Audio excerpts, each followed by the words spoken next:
नमस्कार। तो आज बात करते हैं भारत के केंद्रीय बजट की, एकदम आसान भाषा में। देखिए, ये सिर्फ आंकड़ों का कोई दस्तावेज नहीं है, बल्कि ये हमारे देश का आने वाले साल का पूरा फाइनेंशियल रोड मैप होता है। तो आइए समझते हैं कि इस बार सरकार की योजनाएं क्या हैं और उनका हम सब पर क्या असर पड़ सकता है। देखिए, इस पूरे बजट की जो नींव है ना, वो रखी गई है विकसित भारत के एक बहुत बड़े विजन पर। इसका लक्ष्य सिर्फ आर्थिक विकास करना ही नहीं है, बल्कि ये भी पक्का करना है कि विकास का फायदा समाज के हर तबके तक पहुंचे। और इस विजन का निचोड़ बस एक लाइन में है। जो बड़े बड़े लक्ष्य हैं, जो आकांक्षाएं हैं, उन्हें जमीनी हकीकत में बदलना, मतलब बातों से आगे बढ़कर काम करना। तो ये जो विकसित भारत है, ये सिर्फ एक स्लोगन या नारा नहीं है। इसके पीछे विकास और समृद्धि की एक सोची समझी योजना है। चलिए देखते हैं कि इसकी बुनियाद किन चीजों पर टिकी है।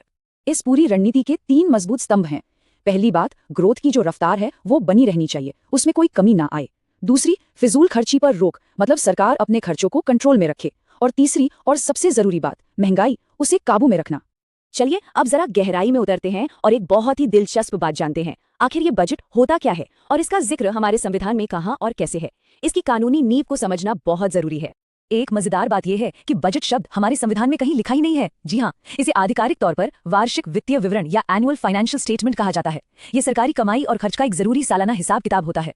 तो ये हैं वो आर्टिकल्स, वो नियम जो पूरी बजट प्रोसेस का आधार है। इन्हीं की वजह से ये तय होता है कि बजट पेश करना क्यों जरूरी है, सरकार को पैसा खर्च करने का अधिकार कैसे मिलता है, और कोई भी टैक्स बिना कानून बनाए क्यों नहीं लगाया जा सकता।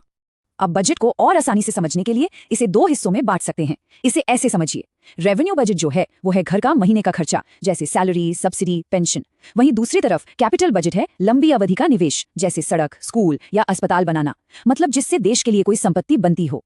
तो चलिए अब ये देखते हैं कि ये बजट हमारी इकोनॉमी के इंजन को रफ्तार देने के लिए क्या कर रहा है। और शुरुआत होती है मैन्युफैक्चरिंग से। तो इस बार बजट का एक बड़ा फोकस है देश के अंदर ही, मतलब डोमेस्टिक मैन्युफैक्चरिंग को मजबूत करना, खासकर उन हाईटेक सेक्टर्स में जो भविष्य के लिए बहुत जरूरी हैं, ताकि हम आत्मनिर्भर बन सकें। और ये सिर्फ बातें नहीं है, इसके लिए ठोस योजनाएं हैं, जैसे कि सेमीकंडक्टर यानी चिप बनाने के लिए मिशन, नई दवाओं के लिए बायोफार्मा शक्ति और टेक्सटाइल जैसे अहम सेक्टरों पर खास ध्यान दिया जा रहा है। और इन सब योजनाओं को जमीन पर उतारने के लिए सरकार कितना खर्च करने जा रही है? पूरे 12.2 लाख करोड़ रुपए। ये कोई छोटी मोटी रकम नहीं है, ये देश में इंफ्रास्ट्रक्चर को एक जबरदस्त बूस्ट देने के लिए है। तो सवाल उठता है कि सरकार का इतना पैसा खर्च करना क्यों जरूरी है। इसके पीछे एक इकोनॉमिक प्रिंसिपल है, जिसे कहते हैं क्राउडिंग इन इफेक्ट। आसान भाषा में, जब सरकार इंफ्रास्ट्रक्चर पर इतना बड़ा निवेश करती है तो इससे प्राइवेट कंपनियों को भी हिम्मत मिलती है, वो भी आगे आकर इन्वेस्ट करती हैं, और इस तरह से ग्रोथ का एक पूरा साइकिल चल पड़ता है। मैन्युफैक्चरिंग के अलावा ये बजट भविष्य के लिए एक मजबूत बुनियाद बनाने पर भी पूरा जोर दे रहा है। इसका सीधा सा मतलब ये है कि देश के कोने कोने को सड़कों, रेलवे लाइनों और वाटरवेज से जोड़ना, एक ऐसा जाल बिछाना जिससे सामान और लोग दोनों ही तेजी से और आसानी से एक जगह से दूसरी जगह पहुंच सकें। और इस विजन को हकीकत बनाने के लिए कुछ बहुत बड़े प्रोजेक्ट्स पर काम हो रहा है, जैसे माल ढुलाई के लिए नए कॉरिडोर, हाई स्पीड रेल और 20 नए राष्ट्रीय जलमार्ग शुरू करने की भी योजना है। ये सब देश की रफ्तार को बढ़ाने के लिए है। लेकिन देखिए, विकास का मतलब सिर्फ सड़कें और बंदरगाह नहीं होता। असली विकास तो तब है जब लोगों की जिंदगी बेहतर हो, और ये बजट इस बात को भी समझता है। इसीलिए ये ह्यूमन कैपिटल पर, यानी हम सब पर, हमारे स्वास्थ्य और स्किल्स पर भी निवेश कर रहा है।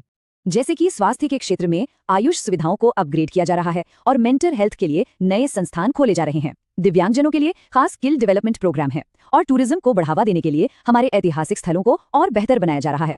तो चलिए अब इन सारी बातों का सार निकालते हैं। आखिर इस पूरी कवायद में, इस पूरी आर्थिक प्रक्रिया में बजट की असल भूमिका क्या है।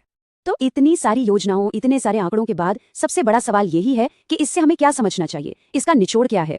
इसे समझने का एक बहुत ही शानदार और आसान तरीका है आर्थिक सर्वेक्षण, यानी इकोनॉमिक सर्वे को मान लीजिए डॉक्टर की डायग्नोसिस रिपोर्ट। ये रिपोर्ट बताती है कि पिछले साल अर्थव्यवस्था की सेहत कैसी थी, क्या अच्छा था, क्या बुरा। और वहीं केंद्रीय बजट है डॉक्टर का लिखा हुआ प्रिस्क्रिप्शन, यानी वो दवाइयों का पर्चा जो बताता है कि आगे सेहत को और बेहतर करने के लिए क्या क्या करना है। तो डायग्नोसिस हो गया, प्रिस्क्रिप्शन भी लिख दिया गया, मतलब ब्लूप्रिंट तो तैयार है। लेकिन सबसे बड़ा सवाल, क्या ये नुस्खा काम करेगा? इसका जवाब तो खैर आने वाला वक्त ही देगा, लेकिन इस पर सोचना जरूरी है।